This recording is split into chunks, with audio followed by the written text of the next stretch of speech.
For the second time in 2020, Leeds Rhinos welcomed Hull KR to Emerald Headingley, this time in the Coral Challenge Cup.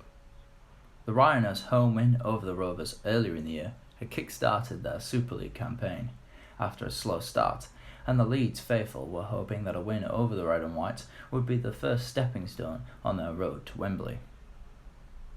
With huge games waiting around the corner for the Super League leaders, Richard Agar opted to rest the likes of Hurrell, Louis and Martin, meaning there was a debut for Bradford loanee Rhys Evans, as well as the first start of the season for promising young halfback Callum McClelland.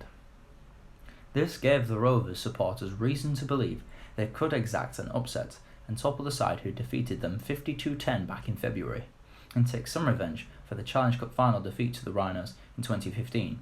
However, the vast majority inside Headingley believed that a Rhinos victory was on the cards, and they'd secure their place in the quarter-finals of the famous competition.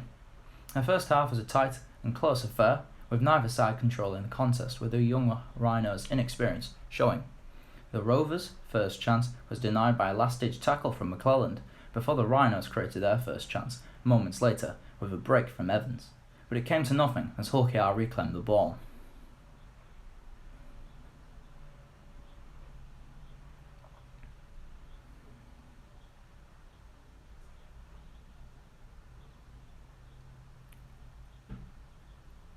But then the Rhinos struck.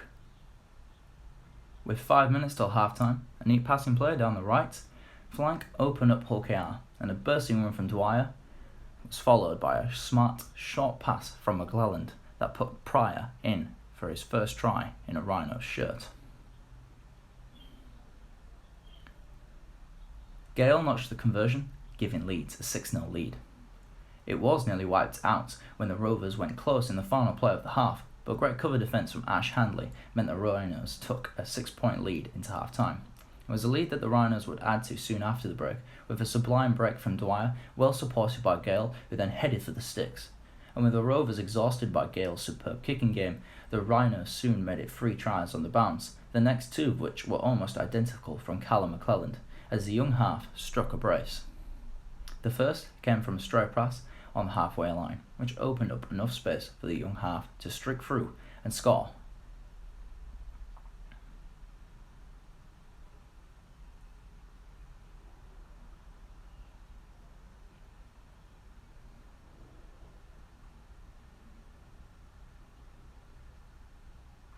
And then from the next set, he did exactly the same, just from a little further out. Gale converted all 3 tries, firing the Rhinos 24-0 up.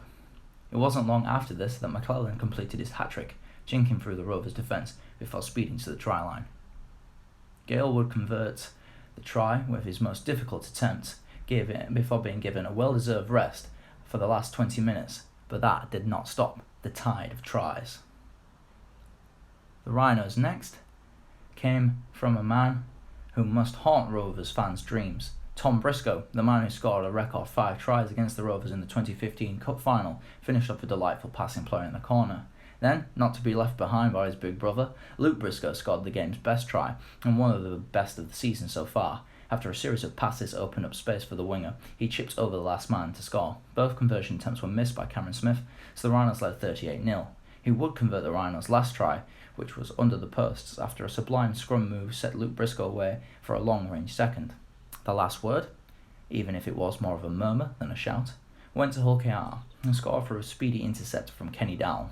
It did little to dampen the Rhino supporters' mood, as the Learners booked their place in the quarter-finals of the Coral Challenge Cup, and in this mood, it'll take a good team to stop them making it to the capital.